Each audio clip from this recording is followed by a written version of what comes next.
Recording in progress. Happy 2024, everybody. Welcome to a new year. I'm so excited to discuss December's book with you guys. Now, don't let the bookmarks fool you. I did finish this book. I actually don't know why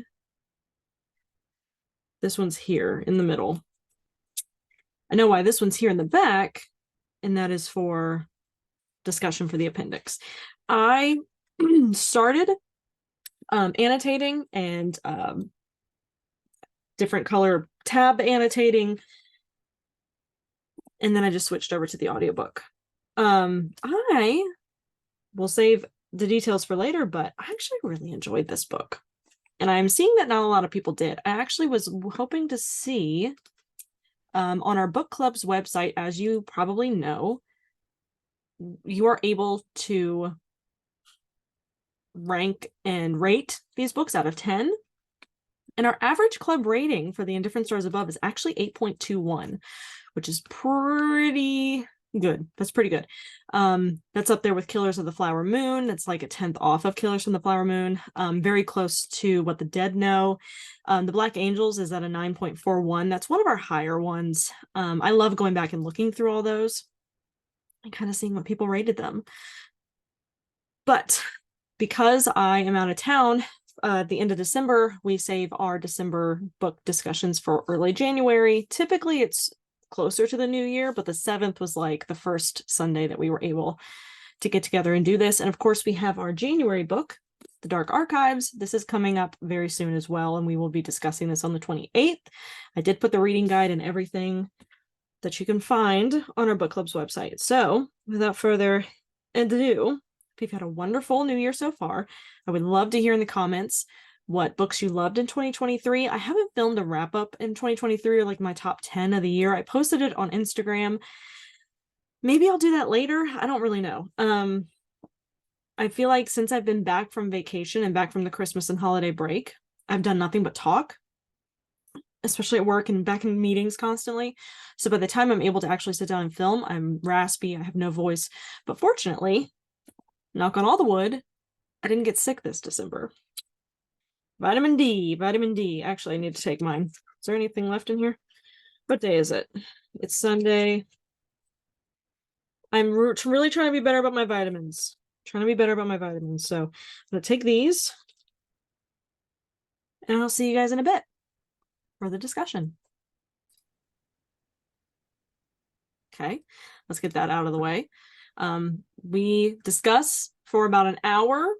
Sometimes I go over. We try and keep it within at least an hour and a half. And then the next hour, we stop recording. We don't go live anymore on TikTok. And then we just sit here and have a nice little palate cleanser, because sometimes we talk about stuff that is a little tough and we need to end the night on a lighter note. So hang out if you'd like. Drop out anytime, whatever works for you. Football is on. So if you hear screaming, it's just Christopher. He's fine. He might be a little upset, but he'll be okay. I am live on TikTok, like I said, so if you see me looking over here, I'm not avoiding you. I'm just saying hi to the people of TikTok, because I go live on both. I would like to eventually also go live on Instagram. I think I'm going to implement that sometime this year, maybe on my iPad. We'll see, because I'm trying to grow the Instagram a little bit. You don't have to speak, of course. You could just sit here and chat and stare at us. That's totally fine. Or you can talk to your heart's content. Up to you. Come and go as you please. You can leave anytime. It's not going to hurt my feelings. You can hop back in. I'll always admit you back in. Use the hand raising option. So there's like a little reactions button at the bottom of the screen or your phone that lets you raise your hand. And then that puts you first in the queue, and I can say, who wants to speak next? That's the easiest way to do it over Zoom. What else? Speak your truth, but let's stay on topic. Let's keep it moving. And then there's ways to find us. Like I said, the Instagram, it's a good time. I've been trying to grow it. I'm trying to create more of a presence on there. It's a little tricky. We do have a Discord.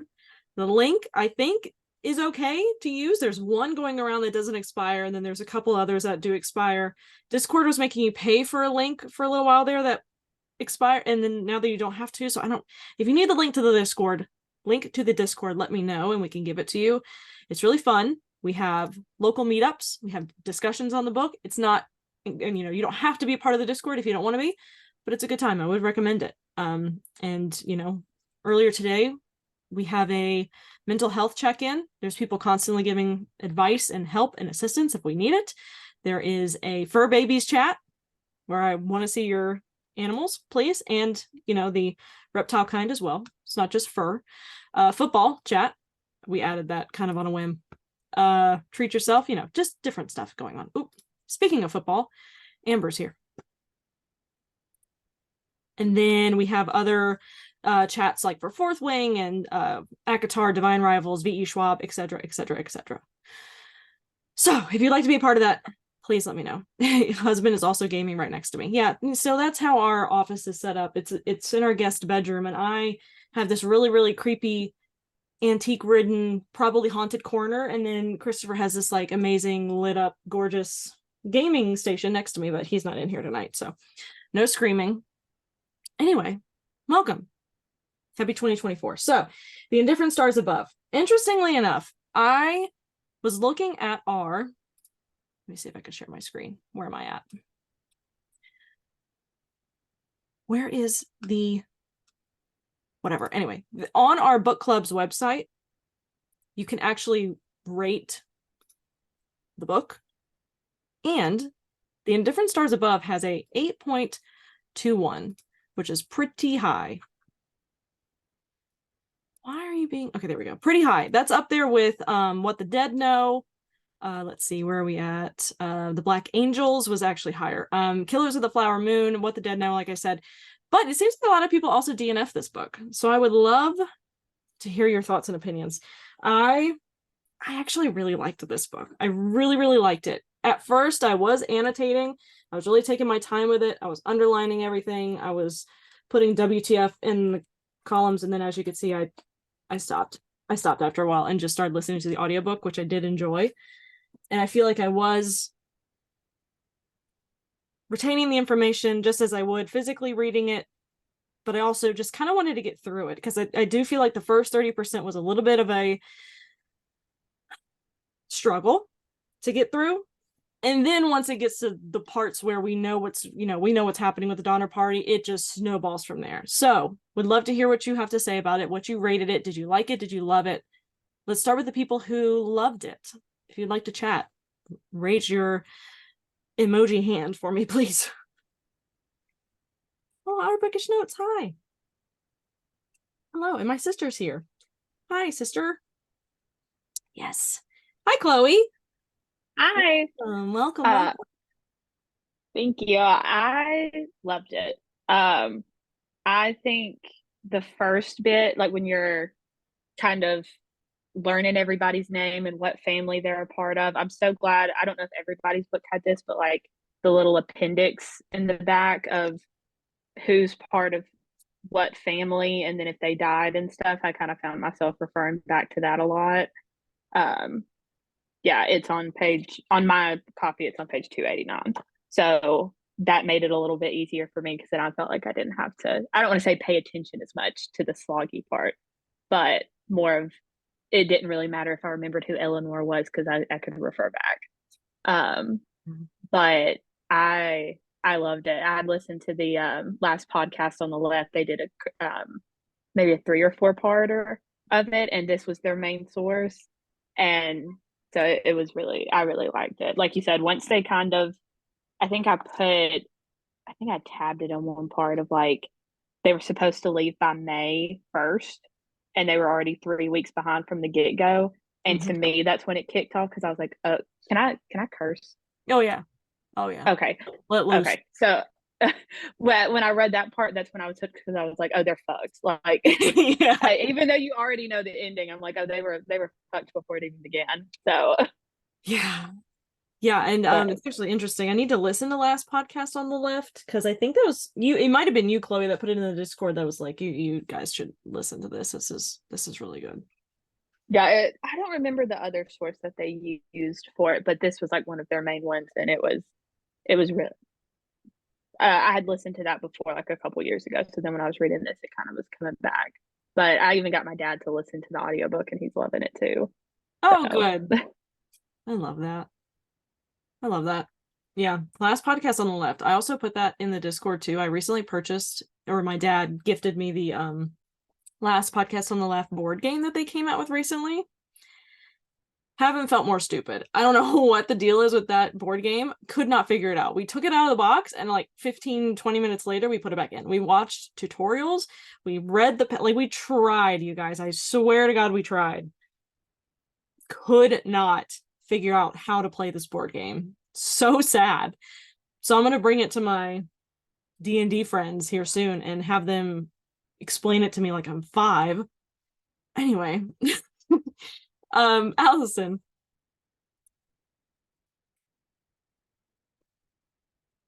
Oh, you're muted. Sorry. I could unmute you, I would. Okay, there we go. Nope, I'm good now. Can you hear me all right? Yep. Thank you. Glad to be here. Hi, everybody. This is my first time. I'm a brand new member. I actually joined the book club because of this book. This is the 3rd time I have read this book. I absolutely love it. Like Chloe, I read this book because of Last Podcast on the Left. It's my favorite podcast. Listen to it every week. But they did their 2-parter on the Donner Party, and I listened to that and immediately went and got the book. I have several books from that podcast, by the way, because they have some phenomenal material that they reference from. But yes, I absolutely love this book. I've always been fascinated by this story. I've seen multiple documentaries about this story, but I feel like this book, above anything else that I've ever seen or read, goes so much more into depth than anything else. And like, I've recommended it to friends and I've bought copies for my family, and I love that. Like everybody, like at some point in your life growing up, everybody hears about the Donner Party, right? And you think you know about the Donner Party, but you don't know about the Donner Party. Right. And for me, one of the things I love about the story, I guess, I don't know if love is the right word. One of the reasons I find the story so fascinating is all of the teeny tiny things that happened along the way and the choices that were made by people that snowballed, no pun intended, into where they ended up and what ended up happening to them. I just think it's just a fascinating story of like everything that could go wrong did go wrong. Right. Yeah. I love that. I love that this is like your book that you gift. Everybody has like that one book that they like gift people. I love that. I feel like I had maybe loosely heard about the Donner Party, but I really had like no idea what this was about. And then I saw a couple of videos on TikTok. I think I shared it where the guy was discussing how Abe Lincoln was almost on this trip. I think I put that in the Discord. Yeah, I'd have to find it again. It's really fascinating, and the way he explains it is very funny. He's like very dry and monotone, but it works for my brain. But yeah, apparently that was a thing. But I think his wife Mary had just given birth and he didn't go. Anyway, so interesting. I love that. And welcome. Thank you so much for joining us. I love that. I'm a big fan of macabre history, so thank you very much. I appreciate it. We'll fit right in. Also, welcome to the Morbidly Curious whenever we love a book but feel bad saying that we love the book. So don't feel bad.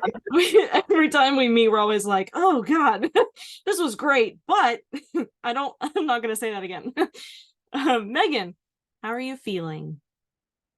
Are we feeling better? Oh, well, so I can get into it in the palate cleanser, but I still haven't tested positive, so I'm pretty sure I had 24-hour flu, but Tony still has COVID for sure, and I haven't gotten it. Don't know how. Haven't tried to not get it. I'd rather get it over with, but no, I'm feeling better today. But well, that's good. Welcome. He's just sitting here playing Assassin's Creed next to me. So. He's fine. All right. Okay. But anywho, well, so I didn't reread it for the club, but I read this like a month before we read it, or before it was decided to be read for the club. And I've always, living in Utah, I've known a lot about the Donner Party just because they came through. I didn't know when they talked towards the very beginning when they were going across, like, I can't remember what they referred to it as, but like basically the salt flats, which is what it is here. That's the road that we take whenever we go to Wendover, which I couldn't imagine walking that. Like that alone, there's nothing, absolutely nothing between here and like Wendover, Nevada. And so that was something I didn't know about because we've got like, I think Donner Canyon or something in Utah. So I've known about it, but reading not only what they went through in like the Sierra Nevadas, but reading what they had to go through just across the desert here to get there that was crazy to me. I can't imagine. I really liked the book. I didn't say much in the chat because so many people were like, this is so boring. And I'm like, I'm usually one turned off by boring books, but I really liked it. Maybe it was because I read it alone and I don't know, my brain's weird with it feeling like more of an assignment or a goal versus just reading it because I want to, but I really liked it. So, but it was kind of, I started the audiobook on Spotify and I could not with the narrator. I listened to it for like an hour and I'm like, nope, I'm good. Can't do this. Voice in my brain worked better. Yeah, I actually looked it up on Goodreads to go give it a rating, and yours was the first review that popped up. And again, I had been seeing everybody in our Discord saying they DNF'd it because they got too bored, and I was like, oh no. And then there's Megan's 5-star review, and I'm like, oh thank God, there's another one. I really liked it. I really liked his writing too, but like, I don't know, that which is weird for me because generally it has to suck me in, and maybe it's because I didn't start with the audiobook. But I didn't find it hard to get through. I read it pretty quick. I didn't even own it. It was something I got from the library and then I bought it once I found out we were doing it for the book club. But I really enjoyed it. I thought it was good detail and just, I can't imagine. I'll sit there and complain, about life is hard. And then you read that and you're like, I can't complain about many things. But yeah, I really like that part too.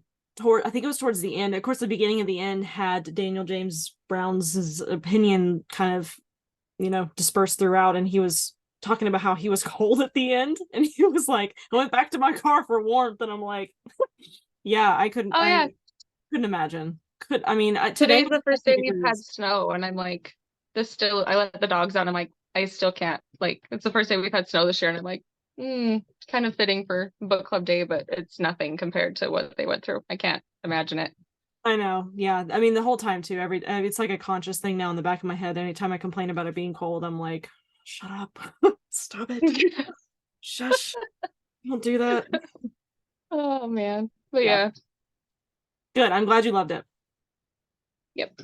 Thank you. Ray, you're next in the queue. Hello. Sorry.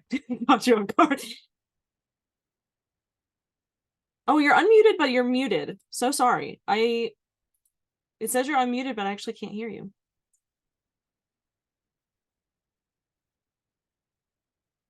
I was trying to select music to play earlier, and one of the songs that came up first was like the Jeopardy theme song, and I'm like, I might keep this in the queue. Just kidding. I'm just kidding.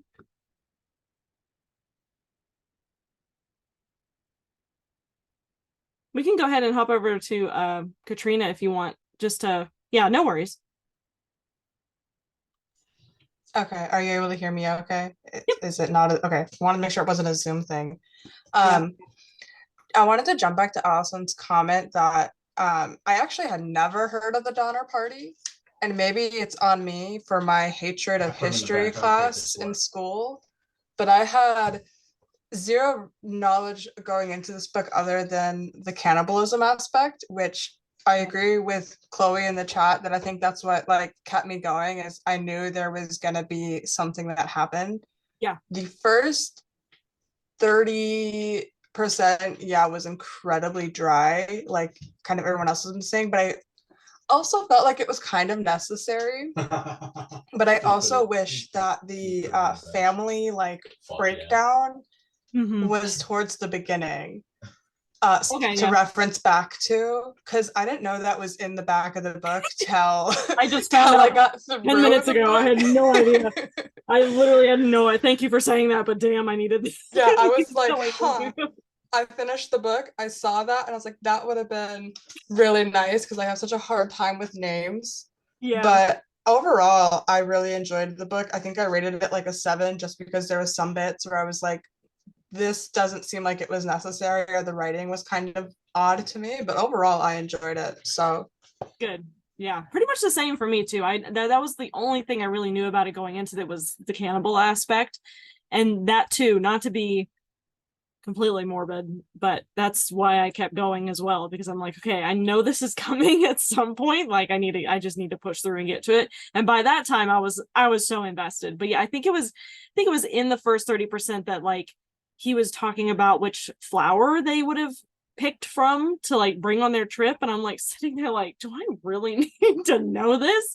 This is really. And then after a while I was like, no, that was actually really important. I'm very glad that was included. And then like when they were talking about like, sex in the mid 1800s and how that would have worked. I was like, this is weird. And then by the end of it, I'm again like, no, that was kind of interesting. Or how like men and women interpret trauma at different levels and how that affects them and how it affected them. And then also, why were the men dying way more than the women? Like, and then it would deep dive into the psychological aspects of that. And I was like, again, at the beginning, like, okay, we're going off on another tangent. But by the end, I was like, oh no, Yeah. wait, this was cool. I think my favorite like deep dive was the psychological aspects. Like every time he would be like, this is the reasoning. And I was like, you know what? This is what I stuck around for. Yeah. And you know, sometimes I really don't mind it being too dry of a history book. I mean, there are some books that we've read, like I keep referencing to The Great Mortality, and I hate that I keep dogging on that book because I didn't hate it, but that was a book that went off on tangents where you're like, okay, this is really unnecessary. But anyway, also, yeah, thank you for telling me about the appendix at the end, Chloe. I wish that was in the beginning. Anyway, okay, Ray, let's try it. Can you hear me this time? Yay! We did Perfect. it. I hadn't used Zoom on this computer in forever, so my settings were all wonky. So I came from a similar place where I had listened to the last podcast on the Left series whenever it first came out several years ago. So actually the last one of these that I was in, just because of conflicting schedules, was actually in the Great Mortality one, which I had also come from last podcast on the Left using as a source. So coincidence. I really liked it, and I listened to it while I'm knitting because I need something going on in the background. So that kind of helped to get me past the slog that is just establishing the entire world. Right. I have massive respect for how hard this man went on the details. 100%. And it gave me so much information that I never knew that I wanted. Some I didn't, but just so many details. Yeah. And I wish that I had like a physical book to refer back to, like who's who, because all of the Sarahs, all of the Johns, all of the Jameses, everybody has an old-timey white people name, and they all just blend in together. So I'd have to sit and think like, okay, like who was this person? Okay, that's right.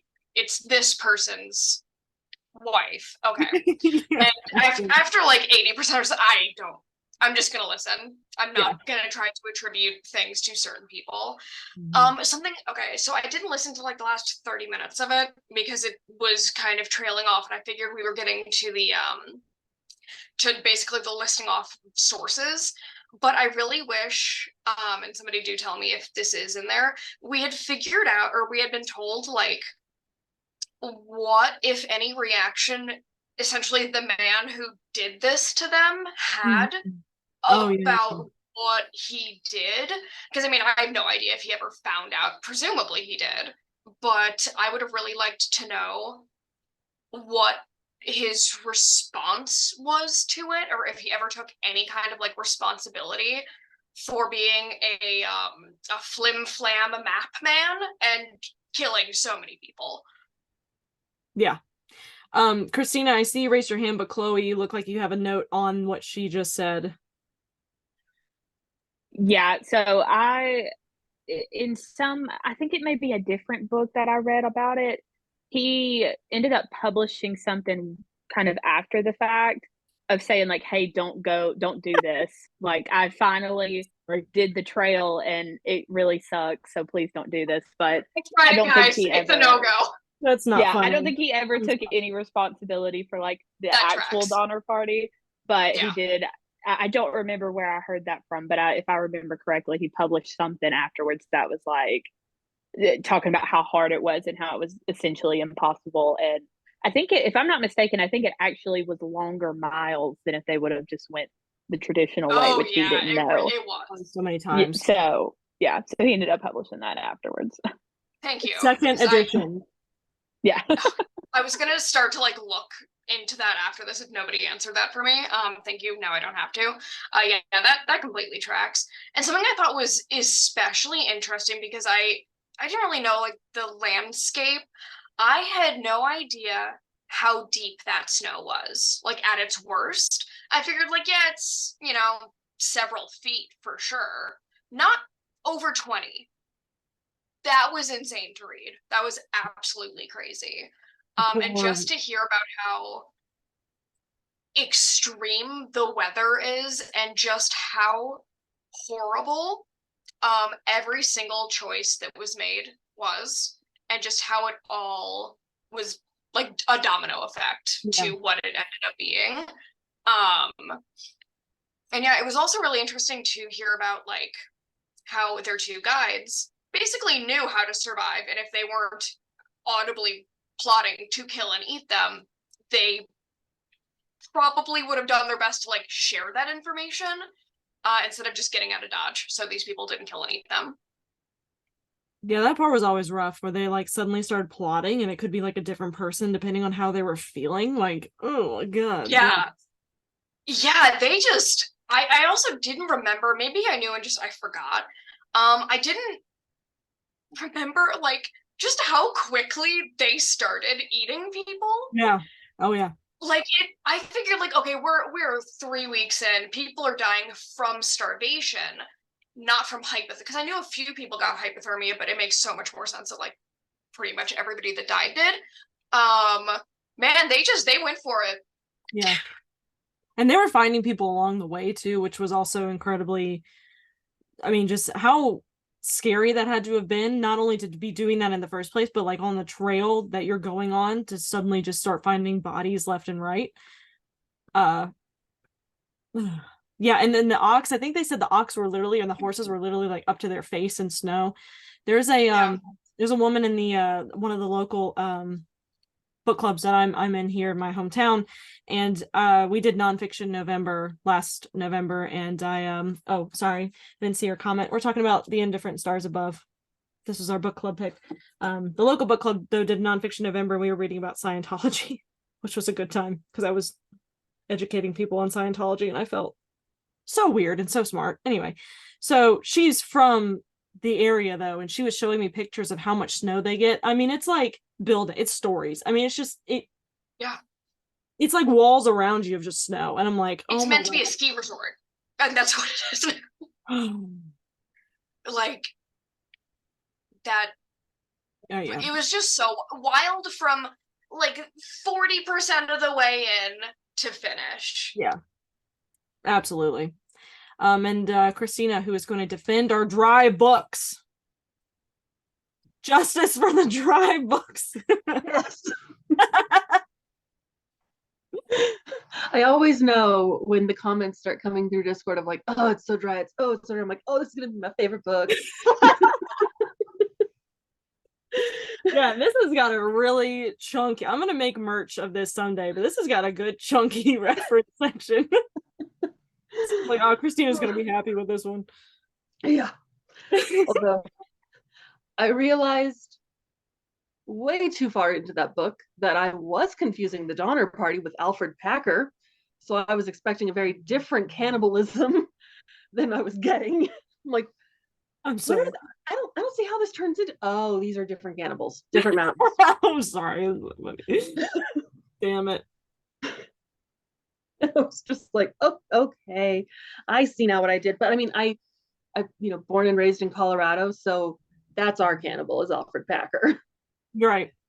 So when I was in my head thinking cannibal in the mountains, even though I knew I was reading about the Donner Party, I was still for some reason expecting that guy to just show up and eat everyone. So did you know anything about the Donner Party going into this? Apparently not as much as I thought I did. Like I had the vague idea, but I really didn't know much about them at all. And so it was fascinating. And I was sitting there the whole time. I was like, oh man, this is giving me Oregon Trail vibes and like bringing me back to elementary school in the best way possible. And I know that if I was in this wagon trail, I would have died of dysentery just like I did every time I played Oregon Trail. I would not have made it very long. Yeah, no, I would not. So it was fascinating just seeing everything that these people had to go through and just all of the choices that they have to make along the way and all the choices that the people who didn't even go into the really bad areas had to make. Like it was not an easy trip for anybody, anywhere, no matter what road you took. Yeah. And then for these people, just kind of seeing it all, just you can just kind of see when it starts going wrong, but once it's gone wrong, you're already so far up that you can't go back. Yeah. And so it was just like, ugh. But yeah, I mean, I know we were just talking about how they moved over to the cannibalism pretty fast, but I see why they did that, because it's also Desperate. yeah, it's like you're desperate, and that's kind of a band-aid you need to rip off if you're ever going to do it. But it was interesting how that first group very much started with everyone's going to take the meat from the person who was not from their group. Right. And then by the end, it was just like, no, we're going to take whatever we need to survive. And it's like, you can't be mad at them for it. Yeah. No. People plotting to murder their guides and eat them. That was not great. Yeah, and then some of them were like confessing to murder on their deathbed. Yeah. Well, I mean, how do you bring that up before your deathbed? Remember that time when we ate all of our friends? Yeah. It's true. But it was really good, but I was I was expecting a very different kind of cannibal for about half the book. Did you give it a 5? Did you give it a high rating? Like, were you? Oh yeah, because I really liked it, and it builds the world and makes you realize just everything that goes into every decision that they're making. And I mean, I couldn't follow all of the Johns and Sarahs, but I can't follow all the Johns and Sarahs in real life, so I'm not surprised I can't follow them in the book either. Yeah, that is definitely a time though when everybody was either a Sarah, a John, or Elizabeth, and copy paste. For sure. I did thankfully find that list of people pretty fast, because the appendix is the first place I look in a nonfiction book. So I was like, ooh, noted. I will do that next time. And so then I'm like going back going, wait, who? Wait, yeah. Who? And similar to Ray, I was doing a puzzle. I started after a while, I was just like, I can't just, I for some reason have picked up the habit of annotating pretty much every book I read, but for some reason, not for some reason, that just slows down everything. So I really wanted to finish this before the meeting, because y'all know me, I'm not very good at that sometimes. So I just wanted to push through. So I did a puzzle, and I finished the puzzle, and then I finished Stephen King's It. So if you can imagine, the puzzle took me a long time. It took me a damn long time to put together, but it is nice to kind of like be listening and doing something. So anyway. Yeah. Now I don't know if I would be the group's apologist for the Super Dry books if I was doing them on audio.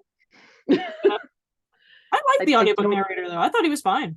Okay. I was like, I do podcasts all day long, but for some reason, audiobook for nonfiction, I'm like, nope, I need it in front of me. Yeah. I try to annotate for book club too, just so I can be prepared. But man, it really slows everything down. Yeah. Jack's here ate a piece of plastic earlier, so I'm keeping an eye on him to make sure he's okay. I think he's okay. I feel like if you weren't okay, it would happen by now. But it's making me quite nervous. Anyway, Alex. Hi.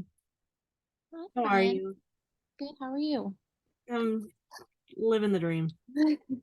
Aren't we all? These are great. So I'm pretty much like to reiterate what everyone else said. I really enjoyed the book. And like the narrator for the audiobook, I like switch back and forth between the two. I didn't mind him. I don't know why my brain, for some reason lately, audiobooks, I just start to like think about other things and don't listen. So maybe this guy being so boring, it doesn't make sense, but I like listened to everything he said and like retained everything. I didn't know a ton about the Donner Party going into this book, except that they ate people. So it was really, I really enjoyed the history and like the first 30-40% of the book. And then I was like, finally page like what, 175 or one, I was like, we're eating people. Like, the whole time I was like, I just want to get to that part. Yeah, you reassured a lot of people in the Discord too, where you were like, I'm at page 170, and everybody's like, my God, it took that long for us. Like, yeah, it took that long. And I was like, well, if you want to skip like the history part, like just go to chapter 10, like just start there, and like we're eating people from then on out. So but I enjoyed all of it. And then I didn't really understand, or like going into it, know like the timeline, I guess, of this, that it took place. Yeah. So I think you said Abe Lincoln, but I wrote down George Washington was supposed to travel with them. So I'll have to maybe I find don't know if the I date. missed Abe Lincoln or if I got it wrong or whatever, but just like to put that like, I was like, wow, like George Washington, I was like, it was like around that time, like that's crazy. I wasn't really thinking of it like that. So, and then when like towards the end of the book, like getting into like what they had to do to survive, it was just crazy to read about. I'm from Florida. I've lived here my whole life. So snow to me is just like I would die if it was like a couple inches of snow outside. Like I couldn't even drive in that. So these people were traveling in that and stuff. And then to think about these mothers too Mm. that had like a lot of kids, and then their youngest kids being like 2 and 1 years old, and I don't know what I would do. Like, how do you make that call? Like, oh, my 8-year-old son's gonna go travel without me and like be like the head of household, and it was just very like I couldn't imagine like being put in that situation. One, being a mom, like sending my kids out to do that or traveling like that, or me being a kid myself, like either way, you know what I mean? Yeah. It was crazy. And like to talk about like their eyes sunken in and just these people just, Not even like recognizing them, like yeah, like just knowing like this is it, this is the end, this is how we're going. And um then I highlighted on page 176 that it says they divided into groups so that no one would have to eat or see eaten any of their kin. Like and some of them like finding out that they were eating their kin like later on. Yeah. I got like flashbacks to like The Last of Us. Oh, That God. episode. I don't want to like spoil if anyone hasn't seen it, but yeah, so I was like thinking about that as I was reading it. So that was pretty crazy. And then they stumbled upon, what was it, a tribe or a village? I can't really remember. But then like saying that these people that they like came upon were like they didn't know what kind of meat they had in their packs. Like they Yeah. have like human meat in them or in there. So yeah, I really, really enjoyed it. I'm with Christina. The dry books, they get me sometimes, like the history of them. So yeah, I really did enjoy it. I love that. No, I'm glad. Yeah, page 176. Then they began doing what they had by now agreed that they would do. Yeah. Yeah, Last of Us. Good reference. If you have not played or watched The Last of Us, You have to. have to listen. And the fact that they knew, I just lost my page or my spot, but I think it was 177. I highlighted it. But they were talking about how they basically just like cut the bodies open like they would ox or like livestock, whatever. So They were skilled with it. Like they pretty much knew what they were doing. like I mean, I know people hunt and like people do know how to do that. Like it is a survival skill. Like the people, like I mean, back in the day, that's what you had to do. So just that they were just like cutting people open and then like burying their feet and their heads so like that it didn't look like human bodies. It's just like this really happened. Like this isn't a movie. Like it was really crazy.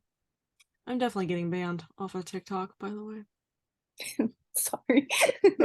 I'm gonna get so banned so hard. If it doesn't happen now during all of our meetings, it might not. I don't know. What's gonna be the book that breaks TikTok?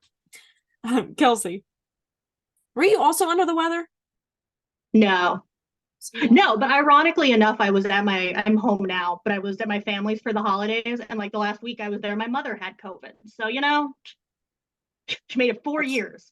The New Year's, fucking got her. It was annoying.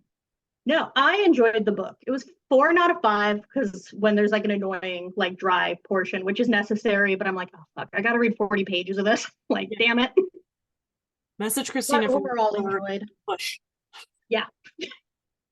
The cannibalism one, it's like it'll get better. But 2, I think I put it in the chat. I was like, as much as I knew about the Donner Party, I was getting them confused with the plane that crashed in South America. So that's where I'm at. I think I have a book on that too somewhere. I got somewhere, I don't remember where I got to, and I was like, oh, these are different events that you're thinking of. These are not the same people. Is that the book Alive by Paul something? Reed? Yes. Yeah. Yep. Yeah, I believe so. There's a new Netflix show that just came out about it too, like yesterday or something. Oh, there we go. It's There's like a also Miracle docudrama. in the but- Andes. Yes. Oh my gosh. Oh Yes. yeah. Okay. And Last Podcast on the Left just released their 3rd episode on that tragedy. Well, damn it. I need to be listening to this podcast. Too much cannibalism content. We can't handle it. Oh, 2024. I think it's, what is it, September? We have a cannibalism book coming up too. You're in for the floor, everybody. This is cannibalism central. It's all good. Yeah. But no, I enjoyed, not to harp on too many other people's points, I enjoyed, by the time we had kind of gotten into my computer's freaking out with my notebooks on it, more of like the psychological aspects. And I know I'd made a note of him talking about both hypothermia, but then also that like mountaineers and people who like are really bundled in hiking also have a tendency to like potentially suffer from hyperthermia. Yeah, which is like cool, never going on a mountain again because you just pick which way you're gonna die. Good. Hard pass. I'm okay with that. It was, like I said, it was 50 degrees today and I hid in the car the whole time. You were like, no. Imp. I was gonna say I have 2 quotes. I'm gonna say 5 and 6. My annotation system makes sense to no one but me. But early on, I will say through the dry portion, he gave 2 ones that I'm like, you're being tongue in cheek, and like you're doing it, and that might be the wrong phrase because I'm just dumb about things. But he made one comment about them like packing and preparing to go. That was except for whatever game they might kill along the way, or as many of their cattle as they might choose to slaughter, bacon would be the only meat they could count on until they reached California. And I was like, oh, we're just making for foreshadowing here. Also, the idea of cooking bacon and then sopping up the bacon grease with bread. You're like, nah. Oh no, I couldn't. No way. No, I grew up in the West, man. Like, you that kind of shit all the time. Is that a delicacy? We pour out the grease. What do you mean? I mean, I'm in the South. I shouldn't say anything. We probably. No, my grandma kept bacon grease under her sink. Ugh. And then a few pages later, again, he was like, they were serious meat eaters all, and as they made camp each evening, they would look forward to feasting on fowl, grilled steaks, stews, and pot roast. And I'm just like, you're okay. we all know what's coming. Delicious. Yeah. No, but overall, enjoyed. And I imagine like the part for me that was like really sombering was when they were getting towards things being like pretty desperate. Yeah. And this idea of like withholding resources from others because it means your life or death, and just like I can't even get in a headspace where I can imagine having to make that call. Like on Christmas, they were hiding food for the kids on Christmas and stuff like that, and like making sure they didn't tell anybody. Yeah. Yeah, I think at the end too, in the very last chapter where he was kind of reflecting on, and correct me if I'm wrong, but he never found Sarah's bones, right? He never actually found. I don't think so. And then he had this realization where he was like, do I even need to like, I really, that's what kind of solidified. I was at a 3 for a little while, 3-star, and then I was at a 4. And then by the end of it, I was like, no, this was fantastic. Where I loved his insight on it. And we've talked about that also a lot here, where the author may insert themselves a little bit too much in the story. This I felt like was just a right amount. Allison.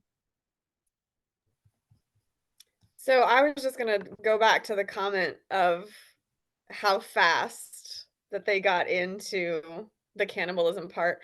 And the first time I read it, I thought the same thing, but having read it a couple more times since and getting like more of an overall story, by the time they got stuck in October, so it's October 31st, and they were stuck for 6 weeks before they even sent the party out, the Forlorn Hope even went out. They had already crossed the salt flats. They have already had to get rid of 90% of their stuff. So by the time they got trapped at Truckee Lake, they were already starving. Like they were in rough shape to begin with. And I think it's so difficult to imagine, because every time I read this book, I think to myself, no one today could do this. Like no one could do this. Like we're too spoiled. Like, there's no way that we could just pack up everything we own and walk across the country. I felt so bad for the one guy that they made fun of. I think they called him like rolling pin something, because he was really sad about leaving his mom's rolling pin behind, and they like made fun of him for it. And I'm like, no, it's just a rolling pin. Let him put it in his pant pocket. I don't care. He's fine. That's so sad. There's also, did we lose Allison? Oh my gosh, there's 16 new messages in the chat. Holy crap, I'm behind. She'll probably pop back on. Hi, Sarah Miller. Hi. Hey, welcome. How are you? Oh, I'm so good. How are you? It's so good to see your face. I'm fine and dandy. I'm here because I love history with a body count because I'm a sicko. Like, that's my favorite thing. Yes, and what have you written a book on? Please tell us. The Borden murders. Love it. I love it. We need to read it. We absolutely need to read that. I mean, I don't disagree with you at all. Well, thank you for joining us. So my question here for like the group, that business about not eating your own kin. I mean, I intellectually understand that, but there's a part of me that if you're one of the Murphy sisters and your father is dying in the snow and he says to you, use my flesh, eat my body. I don't want to eat somebody else, maybe. Maybe I do want to eat my dad. And am I a weirdo? I mean, like, raise your hand or whatever, but that was striking to me. I don't think I could mentally do it. I think I really don't like know. his dying wish was, which is something my dad would probably do. Maybe not. Right. He's not even an organ donor. That freaks him out. So maybe not. Maybe not. But if that was like a father's dying wish, I would want to respect that. But I don't think I could mentally do it. I don't know. And so I don't know myself, but I think if that was his dying wish, maybe I don't want other people eating him. Right. It was a weird thing that hadn't occurred to me. And then also, again, on the like how fast they turn to cannibalism, I was also struck by how much more information on hypothermia was given in this book than in others that I've read. And I thought, okay, if you're hungry, I mean, there's no question they were physically hungry and their bodies are obviously failing them. Mm-hmm. Like, it makes sense. Like, I need to eat something.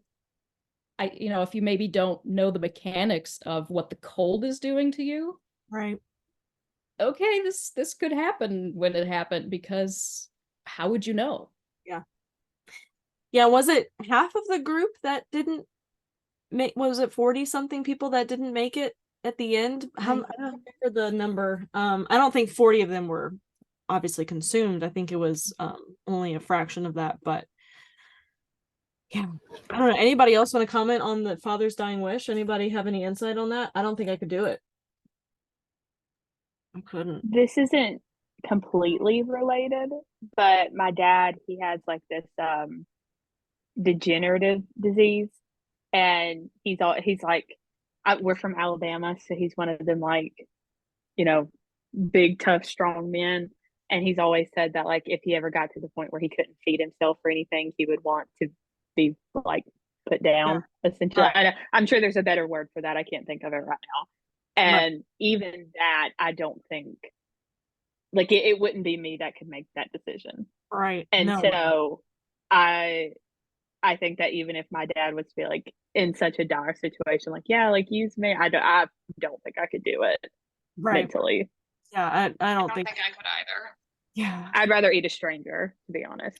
And is the phrase you're looking for, take him out to pasture? Yeah. Yeah, pretty much. With us being from Alabama, it's literally like take him out back. Yeah. Put him down is what he always said. Yeah. Take me to the shed or whatever it is. Yeah. Maybe by that point, there's more humane ways for it. But nowadays, like, just in that mindset, I don't think I could do it at all. Something else that's so fascinating to me that I'm pretty sure we read about. See, we're getting to the point where we've been doing this for so long. I'm like, shit, have we read about that, or where did I hear that? Was autopsies way back in the day were frowned upon to Christians because they believed loosely that if you were chopped up into 4 pieces, you'd arrive in heaven in 4 pieces and not as a whole body. So the fact that we're in the mid 1800s, where some people are still a little wary on Christianity and Christmas as a whole, and then the idea of them not wanting to be eaten, because that's like the same idea, right? Where they're like, don't keep me whole, please. Do not, do anything to me that I wouldn't consent to alive. So I guess if we had somebody who said, no, you can definitely use my body, I think they should capitalize on that. I'm sorry. I think they should, but like, that's always been super fascinating. autopsy thing. I think that was kind of mentioned too. I just finished listening to "Smoke in Your Eyes" by Caitlin Dowdy. Is that how you say it? Yeah. And they mentioned that too, about how even sometimes nowadays some Christians don't want to be cremated because they think that your body needs to be whole. Oh god, it's so long. I think about that. That's probably one of those things where I think about that way too often. Because I think it was Neil deGrasse Tyson too who had a video about the difference between a burial and cremation, and I'm like, I didn't need this. I already think about this way too much. Like, I wish there was a study. I'm sorry, I'm going off on a tangent. I wish there was a study with like the paranormal and like ghosts we potentially could see, and whether or not they were and whether or not they were cremated or if they were buried. Like, is there a correlation with that, do you think? Don't mind me. Let's move on. Okay. Angela, I see your hands raised. Allison, you were chatting, but did you finish your thought? Yeah, I'm good. I got kicked off for some reason, but I'm back. Oh. No, I was good. Thank you though. Okay, so sorry about that. I hate that happened. Angela. So I bought the paper copy of this book, but then my husband and I were on this really long road trip. We went to Las Vegas and stopped a bunch of places on the way back and forth, and I live in Texas. So part of the way through, we were listening to a podcast about true crime, and I said, hey, I'm reading this book. I got to read this book about the Donner Party. What do you think? And he was like, sure. So I put it on.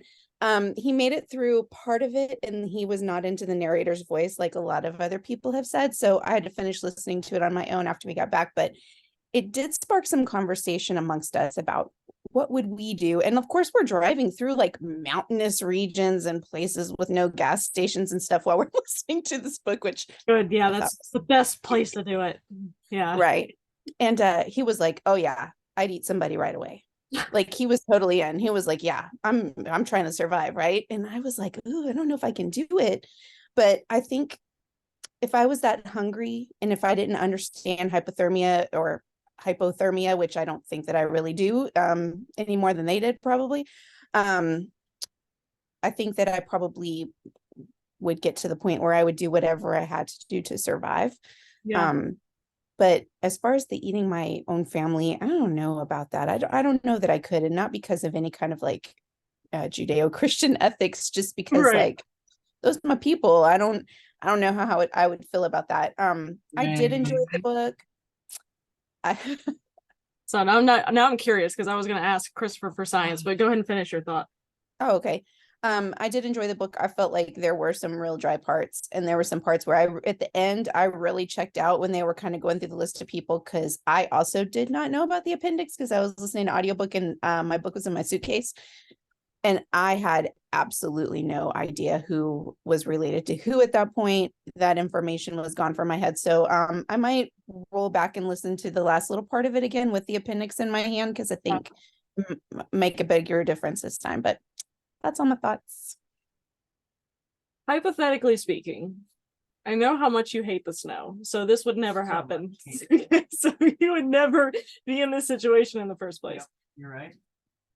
Hypothetically, if you ran out of food, the snow is like over your head deep. You hate it. Would you resort to eating other people if you had to? End of the world?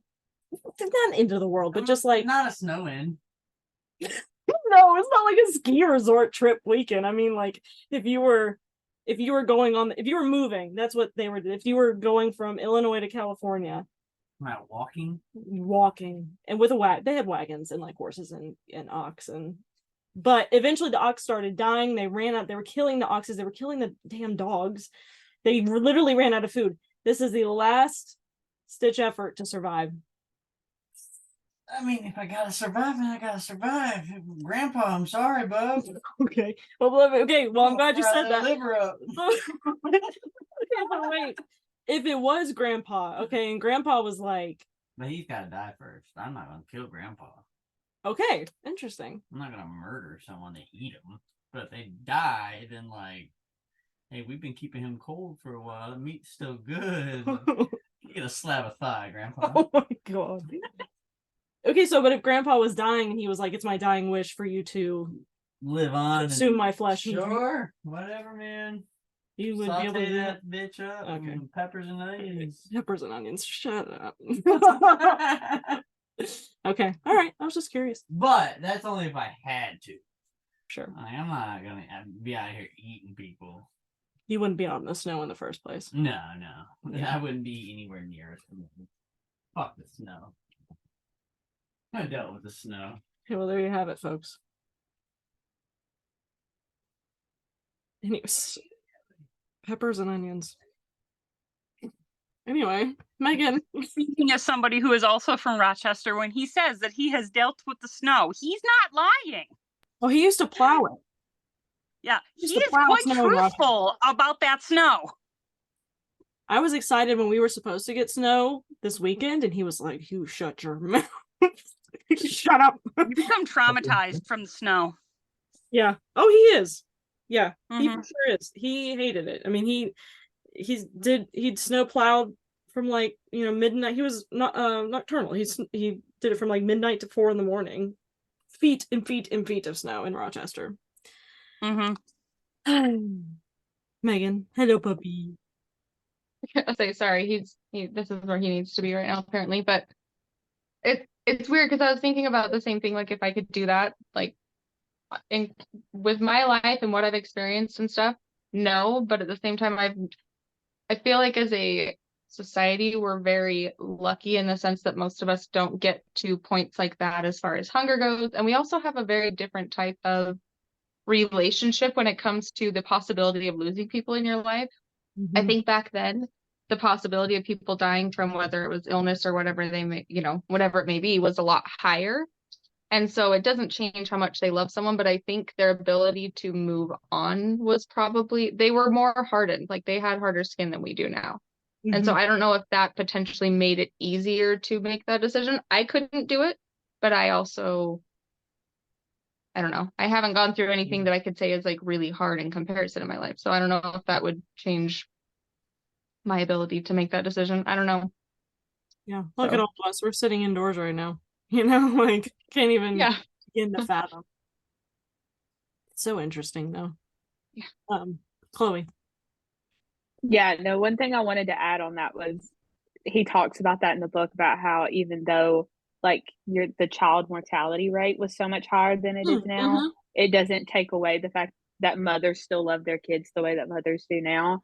And I'll say, like, for me, that was something I think I was really ignorant about, was because I'm a history major. So I have to read so much stuff about, like women and how a lot of times like kids died super young.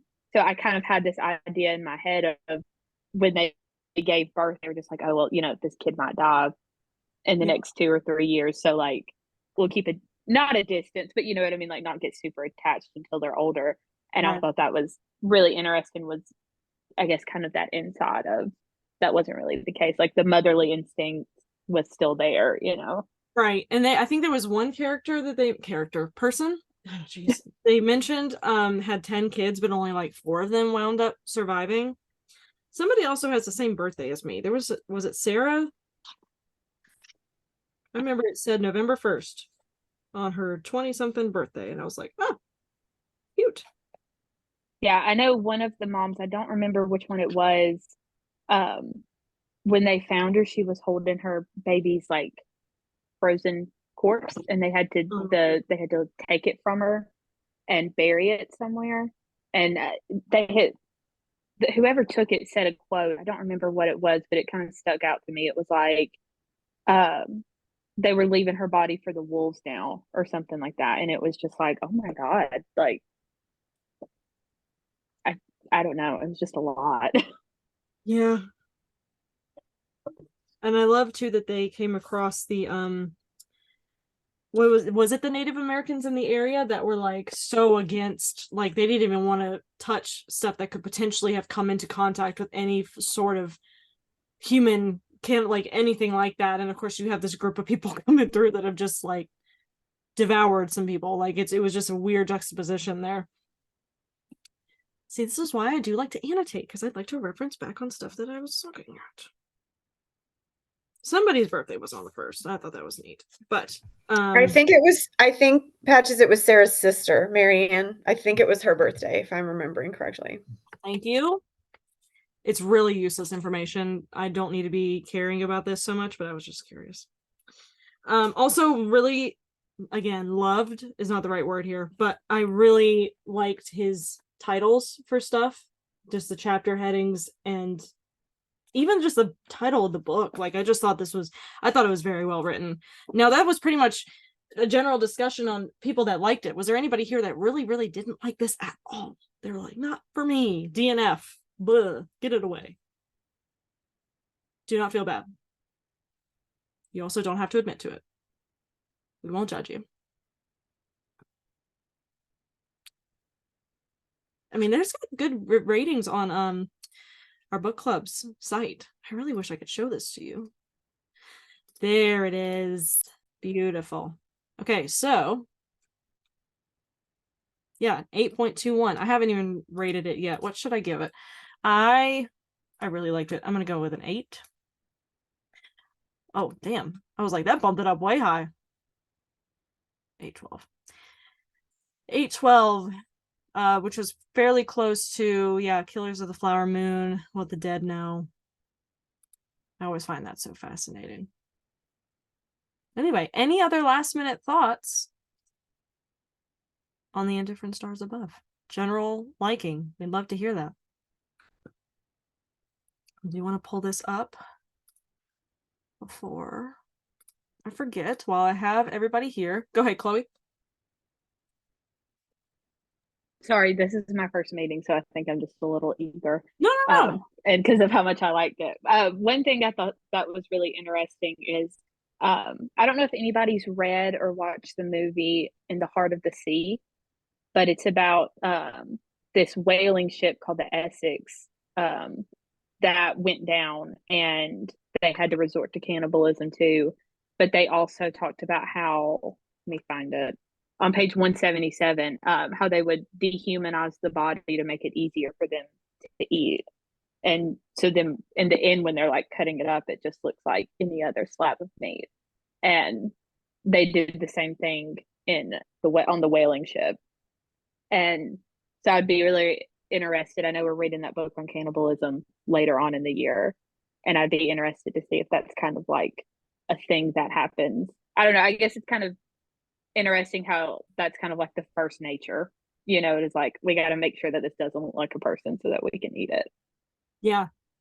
And that actually has a star-studded cast. I don't know if you can see it. I think I'm just sharing. Can you guys see In the Heart of the Sea, or is it still my Discord? Okay. I can only see it's your 2024 book selections. Okay. That's fine. Because that's important. It did have Chris Hemsworth and Tom Holland. Everybody. And Cillian Murphy? Killian, yeah. Oh, Killian. Yeah, I'm sorry. I'm back. The book is a lot better than the movie. They took some liberties with the movie. But it's the story, like Chloe said, of the whale ship Essex that was hit by a whale. It's the story that Moby Dick is based on. Oh God, I don't want to look at that. I don't want to look at that. The movie was really good, but I heard about it from last podcast on the left because they also did an episode on it. So like shit like this, I'm good going my entire fucking life without seeing this shit. I don't know what it is about stuff underwater. I can't do it. Anyway, yeah, I was looking and I'm like, wait, who's all in this movie? Is he Tom Holland, Cillian Murphy, Chris Hemsworth? Oh my God, Brendan Gleeson. I love him. Anyway, adding it to the list. And then I do want to show you guys, yes, good segue. 2024. I decided to just release the whole thing. Screw it. Why not? And I didn't know if I was going to announce this yet because I haven't actually recorded anything, but I did talk about it on the Discord a little bit. In 2024, I am going to be releasing a Morbidly Curious Book Club podcast where I chat with the authors. And I do have January and February scheduled. Very exciting.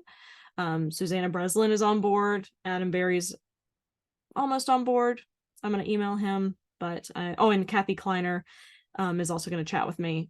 Kathy Kleiner here, Surviving More Than Ted Bundy, apparently loves to talk about the attack because it helps with her trauma and just, you know, having to relive it. She said just talking about it helps.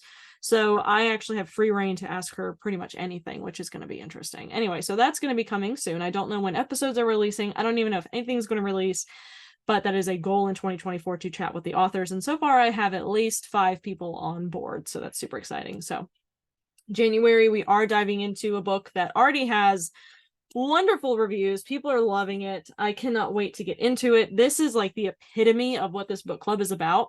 Dark Archives, a librarian's investigation into the science and history of books bound in human skin.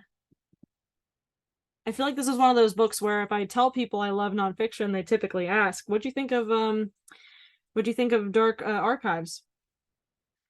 Haven't read it yet, so I cannot wait to get into this with you guys. People are saying that they're only in the author's note in the prologue and they're already loving it. And there's actually pictures in here too of the books. So very excited to get into this. And then, yeah, here's the rest of the lineup. You can find this on our Instagram, just at the Morbidly Curious Book Club. And then again, it is on our Discord. I will go ahead and share the Discord link in the Zoom link while I'm here. Let's see, how do I do this? Invite people. Nope. See, you used to have to pay for that, and now you don't anymore. So anyway.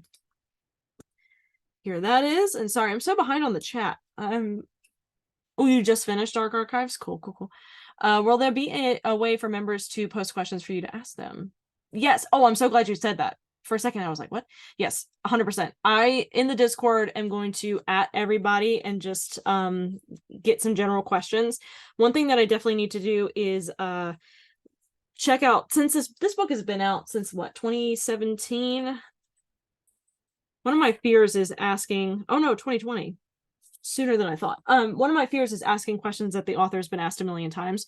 So I'm going to do a bunch of research and see what they have already discussed in interviews. But yes, if you have any questions for Megan Rosenblum or any of the books, here, I'll show you on the Discord again. Let's see.